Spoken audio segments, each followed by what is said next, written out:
You're about to watch one of those moments that peels the mask right off British politics. This isn't just a heated debate or a clever comeback. This is James O'Brien methodically taking Nigel Farage apart over a long, disturbing trail of alleged racism and anti-Semitism stretching all the way back to his school days, and doing it with names, details, and receipts that are very hard to wave away. Before we jump in, tell me where you're tuning in from, and remember to like and subscribe. Your support helps the channel grow and keeps these stories coming. What makes this clip so powerful isn't just that Farage is challenged, it's how he's challenged. James isn't dealing in vague accusations or social media gossip. He's walking through specific accounts, on the record, from people who say they were there, who say they heard the language, felt the atmosphere, and remember the way it made them feel. And as you'll see, when those stories finally collide with Farage's public image, his usual confidence doesn't quite survive the impact. So, in this video, we're going to watch James O'Brien do what so many interviewers refuse to do: hold a figure like Farage to the same basic standard anyone else would face if this kind of past followed them into public life. We'll roll the clip first, let the exchange play out in full, and then I'll come back at the end to break down exactly what happened, why it matters, and what it reveals about the media, about power, and about the stories certain people are allowed to outrun. Let's watch it together. It is 5 minutes after 12. Can you think of a politician who, if the actual Attorney General, the UK's top law officer, a prominent politician who the UK's top law officer was urging to apologise to contemporaries who claimed he had racially abused them while at school? Not just the UK's top law officer, also one of the most senior Jewish government ministers, calling upon a prominent politician to acknowledge and apologise for the deep hurt that he had caused many people with his rancid, my word, anti-Semitism. How much coverage would you expect that to get if, for example, it were Jeremy Corbyn who was being called upon by the Attorney General to apologise for allowing, or in Corbyn's case, it was mostly allowing anti-Semitism, although he did indulge in it himself, he would argue accidentally, offering support, for example, to a muralist who had painted an incredibly anti-Semitic mural, which the removal of which Jeremy Corbyn objected to, under his account, without knowing what was actually in the mural, and we can't prove otherwise. But can you think of what would have happened to Jeremy Corbyn? How much coverage it would be getting, dare I even say, on LBC, let alone in various newspapers, if the UK's top law officer had urged Jeremy Corbyn to apologise to contemporaries who claim that he had racially abused them while at school, including in the case of Jewish schoolmates sidling up to them and growling, "Hitler was right," or gas them, sometimes adding a long hiss to simulate the sound of the gas showers. This is a gentleman called Peter Etedgui, who also said he'd never experienced anti-Semitism growing up, so the first time that this vicious verbal abuse came out of Farage's mouth was deeply shocking. It wasn't just Jews, however. Peter goes on, "I wasn't his only target. I'd hear him calling other students P-word or W-word. Alan Sked, of course, the founder of UKIP, reported that Farage regularly used the N-word in his company, in fact explaining why they shouldn't bother having ethnic minority candidates because they were never going to win the N vote. Again, that's the former LSE academic and founder of UKIP, Alan Sked, recalling the adult Farage, not the teenage Farage. He would urge students of colour to go home. Peter Etedgui goes on, "I tried to ignore him, but it was humiliating, it was shaming. This kind of abuse cuts through to the core of your identity." And then other classmates have queued up to endorse his recollections. One, Anthony Butler, saying, "Peter's recollections of Nigel Farage's naked racism and anti-Semitism in his school days left me with a deep sense of regret. A contemporary and classmate of Farage, I clearly recall him relentlessly hectoring and bullying Etedgui with shouts of stupid Y-word in the playground. Peter was a small, rather shy and sensitive boy, and Nigel was a physical coward who could easily have been silenced, but I do not recall anyone doing so. If he will accept it, I apologise wholeheartedly to Peter Etedgui." Another, Jean-Pierre Lehoux. Farage used to say things like, Judah, to Peter, which is the German for Jew, in the way it was said in the 1930s, with a long U in a menacing way. Farage used to say things like Hitler was right and Gassam, that sort of thing. But he also used to sing this song, which I later discovered was based on George Formby's Bless Them All. But he had a whole load of lyrics on which I can remember it verbatim. He would sing Gassam all. Forgive me for this, a trigger warning for you. Into the chambers they crawl, we'll gas, and then more language I'm not going to repeat on the radio. Ending with, and all their effing kids. Another, Martin Russell recalls, Farage certainly made comments to the Jewish guy in that class, Peter Etegui, comments like under his breath, and comments about how they had missed you, that sort of thing. Noticeably more of those times than the rest. He was known for it across the school. And on it goes. Bob Jope, a former teacher, Andy Field, Mark Hayward, Dave Edmonds, Tim France, Nick Gordon-Brown, Luke Gray. One pupil from a minority ethnic background who remains anonymous, seeks to remain anonymous. Another. Similarly, 2, 3, 4, 5, 6, 7 other former pupils. I remember him singing on occasion, says one, leading those songs. These would be the Hitler Youth songs that David Lammy apologised for suggesting Nigel Farage had sung, because, of course, Nigel Farage, well, he sort of oscillates, as we'll hear in a moment, between denying and dismissing, and then denying and then dismissing, and then dismissing and then denying and then dismissing.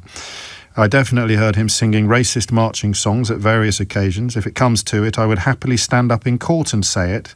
My overriding memory is just a nasty little so-and-so and a racist. I think that line there might be crucial. I would happily stand up in court and say it, because that, of course, will inform any decisions taken on whether or not to pursue legal action against the now in excess of 20 former classmates who have come forward with similar comments. Another, I was in the CCF, that's the Combined Cadet Force, with him from 1979 to 1982. He did teach the younger members of the CCF the infamous Gas 'em All song, or at least led the singing of it on CCF coaches to training areas. Yet another former classmate, schoolmate, pupil. He was very strong-minded and had strong views about particular races. The word and then the Y word used to describe Jewish people, was frequently deployed, used about 50 times in a row. I remember one particular thing he would do, a gesture where he would put his left hand over his left eye and make a sign. I can't say that out loud, although it referenced a former Israeli defense minister, while he used a very recognizable hand gesture used to denote masturbation. There you go. That's about the most sanitized way in which I can describe what this pupil remembers him doing. These are all different people, by the way. I haven't cited a memory longer than one sentence from the same person. These are all different former pupils at Dulwich College. His behaviour towards cadets of ethnic background was no better than to those of Jewish religion. He held a cadet rank of sergeant or similar, so was able to issue work or task details of his own devising. All pretty grim and pointless usually. Guess which ethnicity or religion got the wrong end of his stick? Another one, he was someone who always had slogans. He would repeat things ad nauseum. He would certainly say the National Front is the white man's front. Whenever you watched a film in class and there was a black face, he would say, "Are you English?" Of course, it is a member of his current political party who objects to seeing black faces in adverts and has not been disciplined by Nigel Farage. I believe the phrase she used was that it drives her mad. Well, I guess she's in good company, unless, of course, he's changed enormously in the interim, in which case you would have expected him to do what the Attorney General is calling upon him to do and apologise, or at least account for his behaviour. One thing you may have noticed, and I don't know how closely you're following this coverage, because guess what? It's not getting a lot of coverage. But one thing you may have noticed, if you have been following this coverage closely, is that he has not availed himself of any opportunity to condemn either anti-Semitism or racism, either while apparently dancing on the head of a pin over what he is and is not responsible for. I followed this stuff very closely over the years. I've written about some of these accounts in my last book, How They Broke Britain, but the people... And I have spoken to some of these people before, but they weren't ready to put their names to their recollections. Recollections which I will have to keep repeating. Nigel Farage often denies, but not always, but often denies. And at the current time of talking, he is largely denying what he is being accused of by now over 20 classmates. But the reason why they didn't want to put their names to it is because people don't want to draw this sort of attention down on themselves. Some of them still don't. There are more out there with similar stories to tell, I can tell you that categorically, and there are more telling their stories now, still using the coverage of anonymity, still cloaked in the anonymity that they deserve. It's people like Peter Ettedgui and Jean-Pierre Leroux who have decided, and it's a brave thing to do because it puts you in the public eye, it puts your head above a parapet they've never asked to have their heads put above. They've decided that obviously his riding high in the opinion polls and his enchantment of much of our right-wing media, who have shifted effortlessly from telling you Boris Johnson was a stand-up guy to telling you that Nigel Farage is a stand-up guy, has been so jarring and so arresting and so complete, which is why they have decided to come forward. So, I mean, there it is, an almost, I mean, well, a frankly extraordinary catalogue of accusation and recollection, which is garnering up to and including the Attorney General now calling upon him to, at the very least, apologise for the hurt that he caused these people at the time, and he has done precisely nothing. If you've been wondering where he was, now you know. He's hiding, like a coward. He's hiding because he knows that if he were to be having one of his regular press conferences, what happened to the press conferences he was having every 10 minutes? Because he knows that there's a small window now where journalists would actually find the wherewithal to ask him questions about these incidents, these allegations. Journalists would actually avail themselves of the opportunity to hold his feet to the fire on this kind of thing. He appears to have temporarily surrendered his season ticket for Laura Kuenssberg's Sunday morning BBC show. If you're wondering why, the answer is he's hiding. He doesn't want to have to account for these recollections, these accusations, these comments. He's claimed that he had never directly really tried to go and hurt anybody. If you're Jewish and you're listening to this, could you perhaps explain to the rest of us how you could suggest that somebody was missed by the gas chambers can be construed as not trying to hurt somebody or not directly insulting or hurting somebody? I don't know. But neither do I know why this is not garnering the kind of coverage that the much less obnoxious allegations of anti-Semitism that were levelled at, for example, Jeremy Corbyn garnered.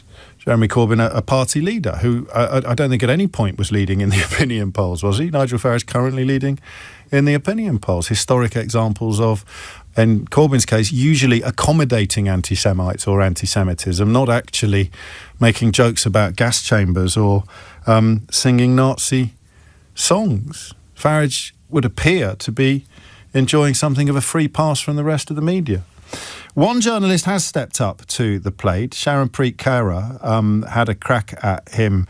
Well, there's two examples of it, actually. The BBC's political editor in Wales managed to get 4.5 minutes with him last week, and ITV's correspondent Sharon Preet Kaur got a few seconds in order to put these questions to him as well when they tried to have a post-budget presser. But the reason why he's not popping up left, right and centre at the minute is because he is, for once, actually frightened that journalists might do their job. But that doesn't stop reporting. That doesn't stop reporting. Why do you think... And I'm going to choose my words very carefully. I always do, but, you know, nobody's perfect.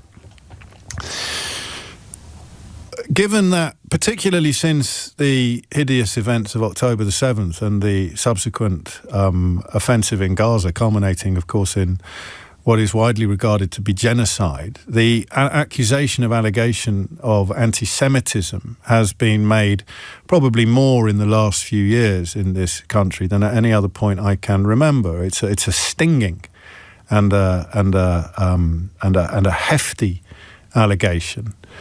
Why is Nigel Farage not receiving more scrutiny for this extraordinary number of contemporaries coming forward with truly hideous stories? I'm going to play you some of the rare examples of him popping his head above the parapet since this happened. This is a man who you can't get off the television. He's on the television and the radio more than, he was on Question Time more often than David Dimbleby a few years ago. Why is he not getting properly scrutinised over this? It's not a rhetorical question. I want to know why you think it is. I've got my own theories and thoughts. perhaps some people who've used anti-Semitism as a rhetorical device in recent years, often to try to silence criticism of what Israel was doing in Gaza, maybe they are not as concerned about it as they've previously professed to be. Or maybe I'm missing something here. But given that you can accuse almost anybody who has called into question Benjamin Netanyahu and his far-right government's conduct in Gaza of anti-Semitism, how come the same people aren't going off after Nigel Farage with his gas chamber jokes like a rat up a drain pipe? 0345 6060973 is the number that you need. So we'll have a little listen to how he copes with these questions, and then we will have a look at the questions or the question of why he seems to be allowed to have this stuff on his record, while other people categorically are not permitted to have rather milder examples of prejudice and bigotry on theirs. I think this is probably too serious territory to open up the doors of Idiot's Corner, but Martin answers the question of why Nigel Farage's hideous anti-Semitism, as recalled by countless classmates, is receiving such scant coverage from people who normally report on every wrinkle of his brow. Martin's response is, we simply don't care. Well, I mean, mate, you might not care about Jewish people being told that the gas chambers, it was a shame that they didn't end up in the gas chambers, but I do. Most people listening to this programme do, but I'm grateful for your input, because is it the case perhaps that Nigel Farage fans don't care? People voting for or flirting with reform are perfectly comfortable with the idea of putting a man who tells Jewish schoolboys that they belong in gas chambers into Downing Street. Maybe Martin does speak for rather more people than I would like to believe. And again, tempting though it may be to press the history button and have a look at what else Martin has to say on various subjects to see what kind of Venn diagram a character like that constructs in what passes for their conscience. The idea that that this is kind of acceptable, I don't know. What other answers can there be to the question of why this isn't garnering anything like the attention that it would garner if it was any other politician? And listen, there are arguments you can make, and which he's tried to make in a sort of characteristically worm-like fashion about, it was so long ago it doesn't matter. I can sit here today at the age of 53 and categorically tell you I've never said anything to a Jewish person about gas chambers, and I can categorically tell you that I never will. Even when I was 5, 15, 25, 35, 45, and give me a couple of years and I'll be 55. So why is he getting away with this? And what does it say about people who normally profess, particularly in the context of criticising Israel, normally reach for, often quite rightly, the highest levels of outrage in the context of anti-Semitism, or even alleged or perceived anti-Semitism? Why have they got so little to say about this? 0345 6060 973. I truly don't know. But here is one journalist, Gareth Lewis, the BBC's political editor in Wales, doing what, frankly, every journalist in the country worth the description should be doing every time he pokes his weaselly little head out of the hole in the ground that he's currently hiding in. Did you racially abuse fellow pupils when you were at school? No, this is 49 years ago, by the way. 49 years ago. Have I ever tried to take it out on any individual on the basis of where they're from? No. At school, categorically on the record, you did not racially abuse fellow pupils? I would never, ever do it in a hurtful or insulting way. That's not quite the same as not doing it. It's 49 years ago. It's 49 years ago. What difference does it? What difference to the time? Isn't it? Well, I just entered my teens. Can I remember everything that happened at school? No, I can't. Have I ever been part of an extremist organisation or engaged in direct, unpleasant personal abuse, genuine abuse, on that basis? No. You're not quite... That's very, very caveated. You're not quite ruling this out. The question is, did you ever racially abuse fellow pupils in school? No, you've caveated it with a hurtful way. Not with intent. What do you mean not with intent? I don't understand what you mean by not with intent. What does that mean? You wouldn't do. But what does that mean? No. No what? No. I have never directly really tried to go and hurt anybody. But you're opening the door there to perhaps you did it without meaning to offend. Have I said things 50 years ago that you could interpret as being banter in a playground, that you could interpret in the modern light of day in some sort of way, yes. But isn't it funny? Okay, so you did say stuff to these people then? I've never directly racially abused anybody, no. Again, define directly for me. What do you mean by directly? By taking it out on an individual on the basis of who they are or what they are, no. Again, taking it out on somebody is different to saying Have stuff I ever to somebody. misspoken in my life, in my younger days when I was a child? Probably. So, the people then who've made these allegations... Yeah, they've got good memories, haven't they? Well, they're telling the truth, are they? They've got good memories, haven't they? Are they telling the truth, Mr. Farage? Suddenly, after 49 years, they seem to have perfect recollection. I would say to you, there is a strong political element to this. Okay, again, a slightly different answer to the question. Are they telling the truth? No, they're not telling the truth. There are people who had very different... By the time I was 18, there were people there with very different political views, of course. And they disagreed with them. And, you know, right now, today, you can say one thing in politics and another person takes it and says, that's sexist, that's racist, that's whatever it is. That's what happens, you know. All I can tell you is, by the time I was a grown-up, leaving that school, there was never any question of those things. But did I have disagreements with people? Political disagreements, yes. Let me put it another way. Did you say things to these people that you did not intend to be hurtful or racist, but they took it that way? I hope not. So possibly you did then? I hope I didn't. I'm going to say no, I didn't. I hope I didn't. None of us can be sure of anything we say ever, even today, that somebody else might take to be hurtful. But intentionally, no. Would you apologise to them?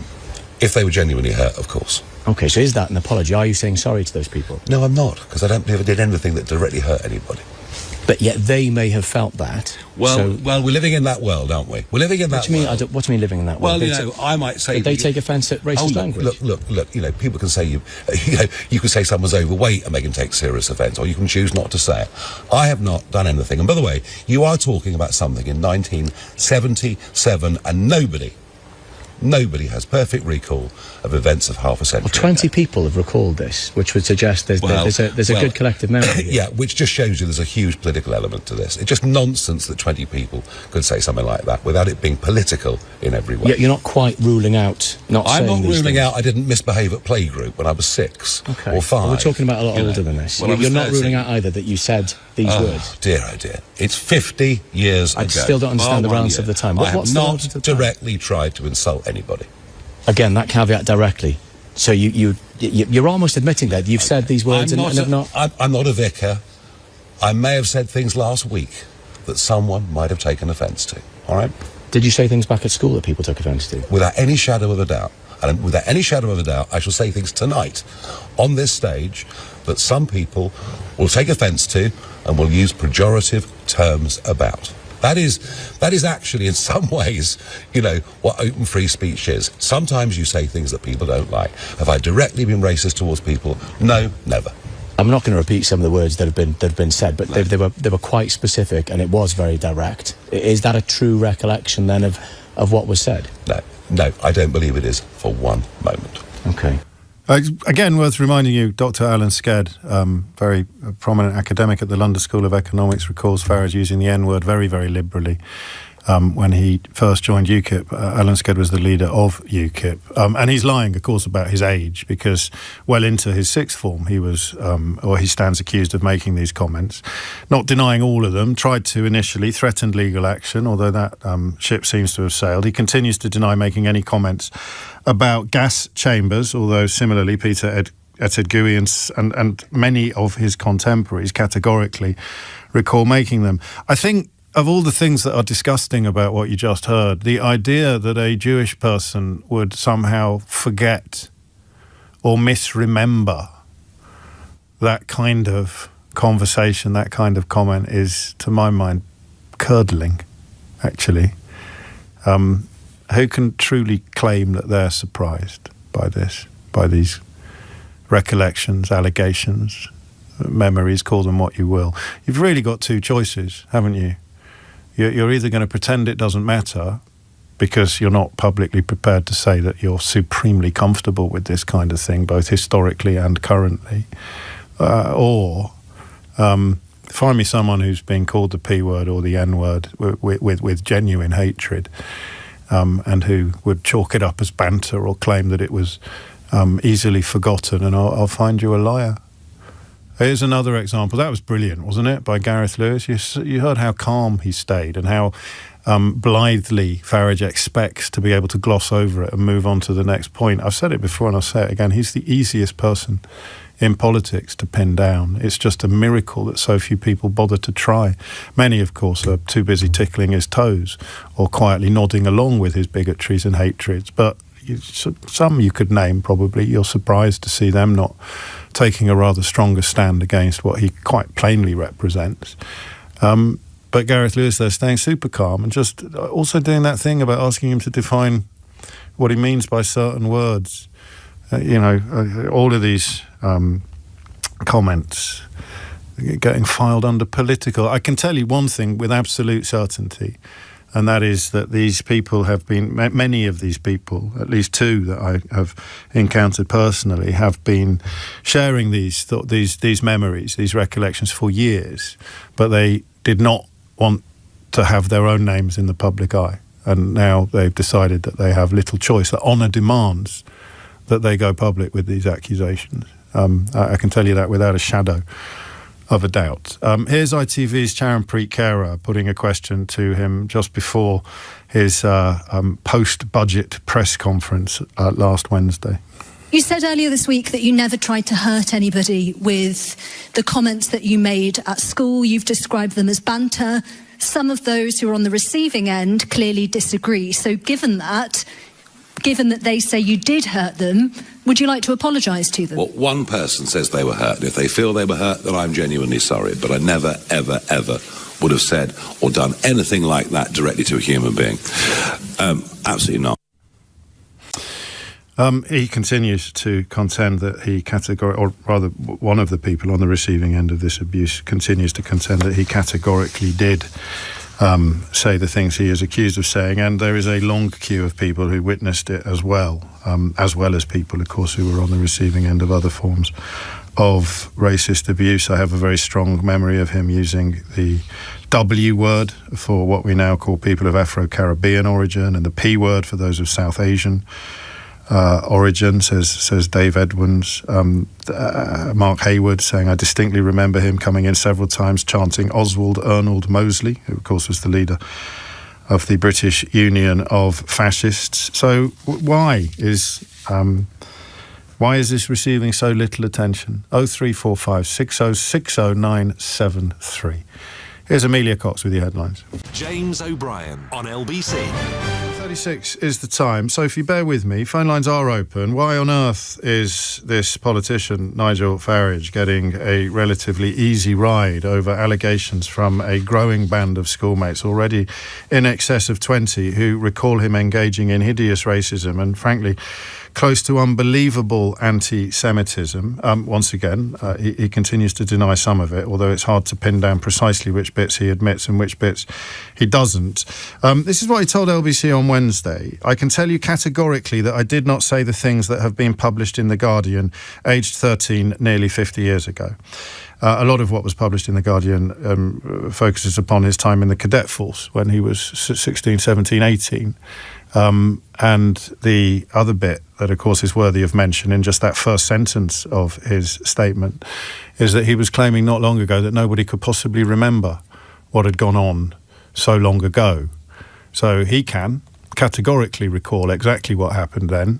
He can accuse the people who claim that they were victims of his hideous anti-Semitism and racism of either lying or misremembering, but also, this is Farage in a nutshell. It's important. Will that work? What can get me off the hook for this? Well, no one can possibly remember what happened then. Oh, rats, that hasn't worked. Clearly these people are going to insist that they do remember. So I need a different line. I need a different wriggle. I need a different potential lie. Oh yes, I can remember absolutely everything that happened. So it is possible to recall with perfect accuracy things that happened decades ago, but only if you're me. So he can suddenly accept that people are perfectly capable of remembering categorically what happened 50 years ago or 45. So there's, even in the first sentence of that statement, not only have you got pure Farage deception and distraction and dishonesty, but you've also got epic hypocrisy that is visible from 100 miles away. Let's move on to the second sentence. Isn't it interesting I am probably the most scrutinised figure in British politics, having been in public life for 32 years. Several books and thousands of stories have been written about me, but it is only now that my party is leading in the polls that these allegations come out. That's a lie. A lot of these allegations have been previously made anonymously. Michael Crick, of course, unearthed the letter written by a teacher at Dulwich College when he was in the sixth form, so several years after being 13, in which she questioned the wisdom of making a self-confessed fascist a prefect. Her name, even I can remember her name, which is extraordinary given that these allegations, according to Nigel Farage, these allegations are only coming out now. Her name was Chloe Deakin. And she was adamant that he had been overheard singing Hitler Youth songs while on CCF camps in the surrounding countryside, and that this would preclude him from being a prefect. So when he claims that these allegations are only coming out now, he is lying. He's also further insulting one of his accusers, because Peter Etegui has made it clear that the reason why he has now decided to put his name to his recollections and allegations is precisely because Farage is leading in the polls. So where previously he wanted to remain anonymous, now he is going public in the hope of increasing the volume on what he is saying, because it didn't really occur to anybody until relatively recently that this country would be bent backward or bigoted enough to put a man like this in Downing Street. The polls suggest that we might, so these people now feel compelled to come forward. Again, Farage knows that. Farage understands that. He is pretending not to, and betting, as always, on not being properly held to account for it by journalists. So when he says, it's only now that my party is leading in the polls that these allegations come out, he is lying. And then he adds, I will leave the public to draw their own conclusions about why that might be. Of course, the public don't have to. They can ask the classmates why they are only now coming forward and putting their names to their memories. And the simple reason is precisely because they fear for the country if somebody like this were to end up in Downing Street. So that is also a lie. Disingenuous, dishonest, deceitful, whatever D word you prefer. I think we can all agree on disgusting. We know that The Guardian wants to smear anybody who talks about the immigration issue. None of the things he's accused of really have anything to do with immigration. So why is he bringing that into things? Answer, to appeal to the people that carry him shoulder high through the metaphorical corridors of British public life, because they think he is as racist as they are. Let's get immigration on the table as quickly as possible. So it has nothing to do with immigration. There's no suggestion from any of these classmates of his that they weren't born here. What's he talking about? Answer, distraction, deception, dishonesty. Another sentence. The truth is, I have done more in my career to defeat extremism and far-right politics than anybody else in the UK, from my time fighting the BNP right up to today. A statement so hideously ridiculous that it barely merits scrutiny. But if you want to find out about his relationships with far-right extremists, there are several books I could recommend, including my own. Which actually picks up on some of the accusations that he claims have only recently come out, despite the fact that it was published 2 or 3 years ago. I think some of it's in my first book as well, which was published 5 or 6 years ago. This is not the first time the desperate establishment has come after me, and it will not be the last. So a former school friend, 20-odd former school friends are the establishment now. If you go to Dulwich College, does that automatically make you part of the establishment, or is it only the people that abhor anti-Semitism and racism that end up being part of the establishment, whereas the people who apparently indulge in it, they're the victims of witch hunts and unfair persecutions? What on earth does this have to do with the establishment? Shall I read you the list of names again, and you tell me what qualifies him to call them members of the establishment? So, again, I can categorically say that the stories being told about me from 50 years ago, that's a lie, are not true. But you said no one could possibly remember what had happened 50 years ago, so how can you possibly suddenly remember what did or did not definitely happen? Funny, isn't it? How easy it is, once you tug on a single thread, to watch the whole carefully cultivated facade fall to pieces and unravel. So why do people fail, refuse, decline to tug that thread so often, so repeatedly, and so completely? Why do you think he is getting such an easy ride? Plenty of you pointing out to me, and make of this comparison what you will, that he was absolutely adamant that at the age, I think, of 15, Shamima Begum could be held completely and categorically responsible for everything she thought and did for the rest of her natural life. So again, why would different rules apply to him? Why would the actions of one 15-year-old be dismissible? A 15-year-old who, of course, had been groomed by profoundly unpleasant influences, but another 15-year-old, 16-year-old, 17-year-old, 18-year-old engaging in objectively hideous and disgusting behaviour somehow deserves the benefit of the doubt because it was banter, or because nobody can remember. Oh, except me. I can remember it all, he claims, simultaneously. Or because you can't hold me to account for things that I said then, but I'm certainly not going to condemn anti-Semitism or racism now. Wouldn't it be embarrassing if there was a long and fairly comprehensive list of him engaging in conspiracy theories widely regarded as anti-Semitic long after he became an unpleasant carbuncle on public life in this country? That would be slightly inconvenient, and again something that I wonder why nobody else bothers to dig into. You can find out after this. Let me show you how it works for the core audience. Here you go. This is from Gareth.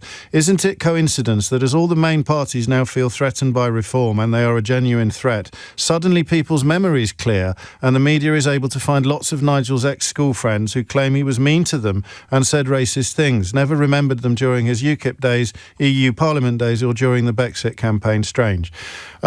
Gareth, to be fair, mate, you sent that at 12:34. I've subsequently explained how all of those things are blatant lies that you've been fed by Nigel Farage. I'd be interested to know whether it's changed your perspective at all. But again, let's run through them one by one.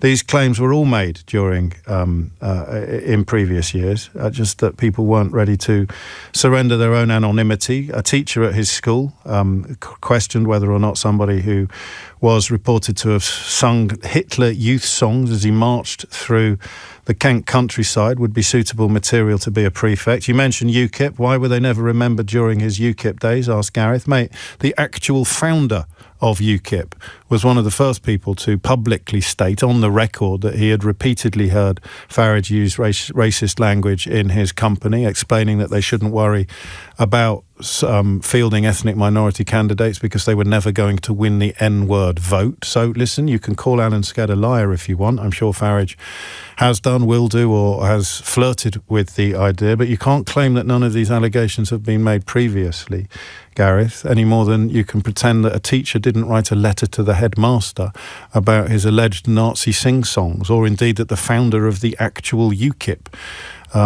recalled him using hideously racist language on a regular basis. So now that you know this has been going on forever, Gareth, do you change your view?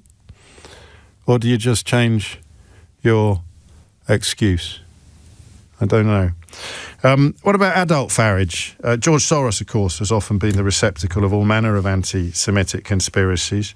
Tucker Carlson, formerly a presenter on Fox News, has subsequently started flirting with the worst extremities of far-right rhetoric, some would say consummating the relationship. Here is Farage on Tucker Carlson's show back in 2018. He wants to break down the fundamental values of our society. And in the case of Europe, he doesn't want Europe to be based on Christianity. Now, all of this, whether it's Soros or some of those very strange people in California, all of this is based on some kind of self-loathing, some sort of guilt trip about the past. And in Soros's case, it's a guilt trip, of course, about America's, Germany's wartime actions, the way the Jews were treated. In America, in many cases, it's how the native Indians were treated. It's all based on guilt, but it's not based on reality. This idea of Jewish people being dedicated to the idea of undermining Christianity or Western values is an anti-Semitic trope as old as the hills. Tried to defend himself on this radio station earlier that year. We've got open society with its many billions to spend every year, and I'm arguing we need to have a proper debate about the role of George Soros, not just in this country or America, but right across the European Union and the Western world. I think the Russian thing is nonsense, but I do think we should be discussing the role of Soros. Now, when I did this back in November, as I said earlier, I was called anti-Semitic for doing it. I thought, why on earth is this wave of trolls on Twitter and Facebook attacking me? I've never been called this before. Just for the record, folks, And George Soros was born 87 years ago in Hungary, and he was of Jewish birth. That is true. But when he's asked in an interview, Mr. Soros, are you religious? No. Do you believe in God? No. He may have been born Jewish, but actually, I would say he's an atheist. All right? And I think the reason some on the Remain side and the left are throwing this tag of anti-Semitism is they're scared what's going to be uncovered over the next 2 weeks. What has been uncovered, I wonder? Fascinating there. The SS famously ceased their pursuit of Jewish people in Nazi Germany if Jewish people professed to be atheists, or if Jewish-born people insisted that they weren't religious at all. That would earn you a free pass from the Holocaust.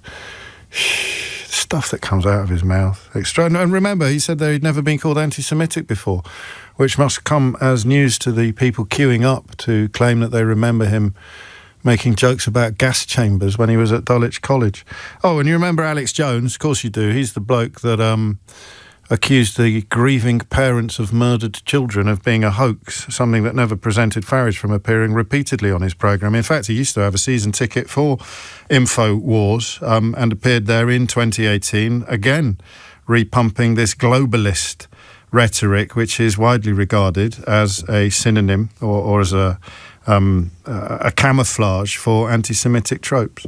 I think the globalists have wanted to have some form of conflict with Russia as an argument for us all to surrender our national sovereignty and give it up to a higher global level.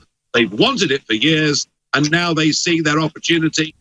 That's the globalists, or the Jews, are trying to take over the world trope for you in glorious Technicolor. Here he is on a web show hosted by a far-right, avowedly anti-Semitic American pastor called Rick Wiles on True News Radio. This is where he used to have to peddle his stuff before the collective wisdom of the UK media decided to turn him into something of a celebrity.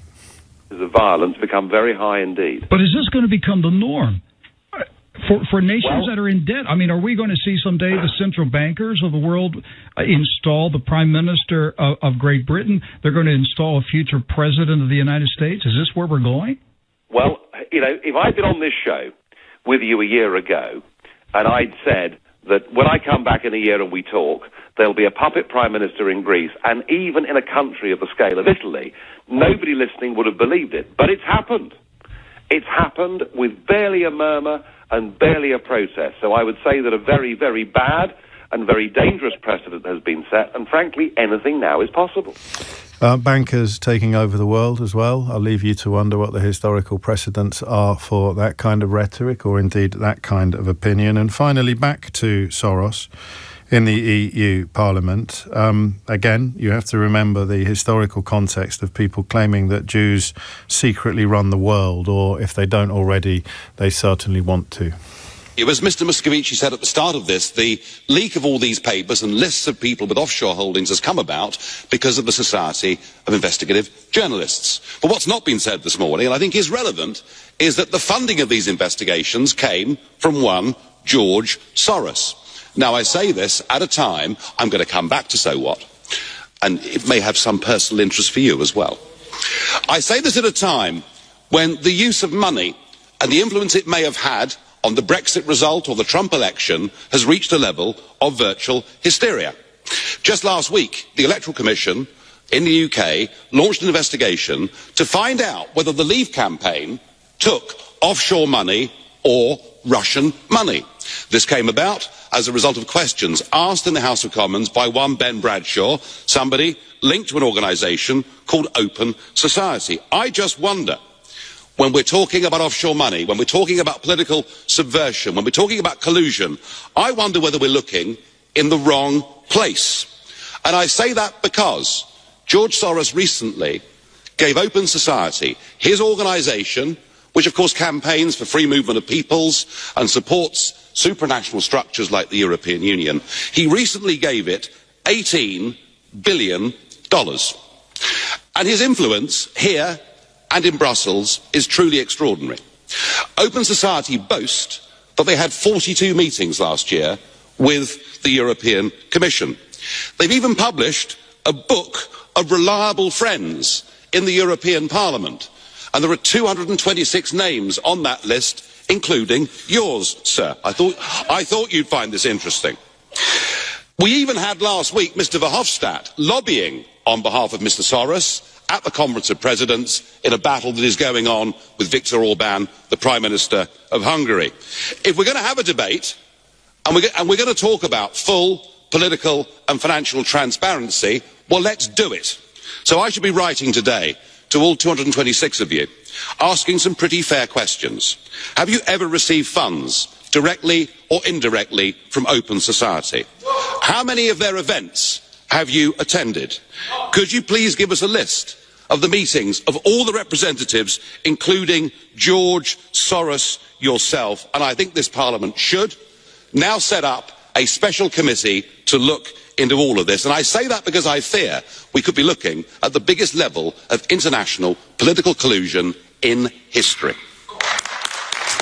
I think at least 3 people clapped there, to be fair, in a room full of people. It slightly changes the complexion of that, doesn't it, now that he's refusing to conduct any inquiry whatsoever into Russian bribes being accepted by his own colleagues, close friends, party leaders in Wales. He apparently doesn't have the wherewithal or the funds to do that, although 10 minutes ago he was promising to conduct a nationwide inquiry into grooming gangs. And remember that the widespread attempts to somehow portray George Soros as trying to take over the world was in many ways a classic example of an anti-Semitic conspiracy theory. So there it is. My apologies to everybody who was waiting to contribute to this hour of conversation. I was intending to let you answer the question of why he is allowed to get away with this in so many ways, including by people who normally reach immediately for the anti-Semitism allegation when dealing with, for example, people who dare to criticise the carnage that continues to unfold in Gaza. But hey-ho, I'm sure that they'll find their platforms, their loud-hailers, their mouthpieces, their consciences tomorrow. And there it is, the full picture laid bare.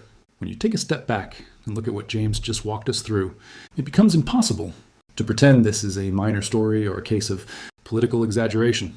He doesn't rely on rumor. He doesn't lean on anonymous whispers. He cites more than 20 named individuals, people who were willing to put their faces, their identities, and their reputations on the line to describe the same pattern of behavior. These are accounts involving jokes about gas chambers, references to Hitler, and language targeted at Jewish classmates. Details so specific and so consistent that they create a timeline Farage simply cannot outrun. And when he is finally confronted with that, watch what happens. His explanation doesn't merely wobble, it collapses entirely.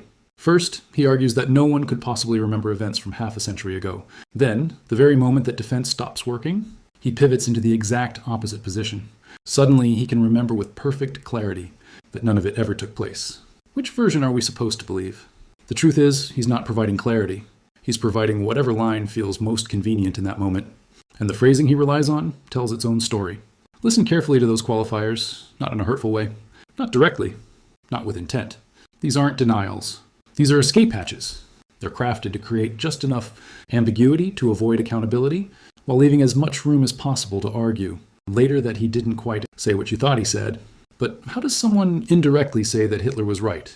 How does one unintentionally tell a Jewish classmate that they should have been a victim of the gas chambers? These are not misunderstandings.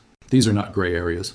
And Farage refuses to shut the door on them because he knows full well that multiple people are prepared to stand in court and say exactly what they heard. But perhaps the most revealing part of all of this isn't even Farage's flailing defense. It's the silence that surrounds it. As James highlights, the very same outlets that pored over every phrase Jeremy Corbyn ever uttered, the same commentators who insisted that even the faintest association demanded national scrutiny, are now almost entirely quiet. And remember, Corbyn never faced allegations remotely as specific or as grotesque as these. Yet Farage, a man currently leading in national polling, is being met with an astonishing level of restraint, even indifference, from people who normally pride themselves on sounding the alarm over anti-Semitism. So the question becomes unavoidable. What part of Farage's deflection struck you as the most revealing? Was it the shifting excuses, the careful wording, or the knowledge that he cannot give a flat denial because the evidence doesn't bend to his narrative? Share your thoughts in the comments. And if this breakdown gave you something to think about, make sure you hit the like and subscribe buttons. And don't forget to tap the notification bell so you never miss a new video. Thanks for watching.